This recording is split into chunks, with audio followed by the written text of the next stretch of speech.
Part 1లో Venkamamba గురించి చెప్పుకున్నాము. ఇప్పుడు పార్ట్ 2లో చెప్పుకుందాం. వెంకమాంబ సమాధిలో ఉండి కదా చనిపోయిందని అనుకుంటున్నారు కొందరు, కానీ అది నిజం కాదు. వెంకమాంబ ఇప్పుడు కూడా ఉంది సమాధిలోనే. అయితే వెంకమాంబ అప్పట్లో భక్తులు ఎక్కువ అయ్యేవారు. ఆ వెంకమాంబ కోసం రోజు దర్శనం చేసుకోవడానికి వచ్చేవాళ్ళు. కానీ వెంకమాంబ స్వామిని దర్శనం చేసుకోవడానికి కూడా మనసారా తపస్సు చేసుకోవడానికి భంగమయ్యేది, బాధపడేది.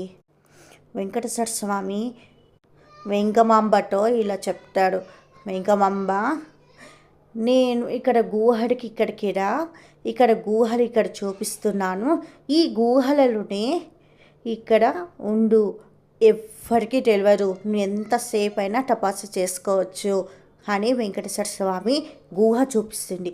ఆ గుహ తడికుండలో ఉన్న గుహనే తుంబురుకోన, తుంబురుకోన గుహలలో తపస్సు చేసేది. అక్కడ మీరు వెళ్ళి దర్శనం చేసుకోవచ్చు. ఓకేనా? ఈ స్వామి ఇక్కడ చేసుకోవచ్చని ఆ స్వామి వరమిచ్చారు, దారి చూపించారు. ఇంకా విషయాలు పార్టీలో చెప్తాను, చూడండి.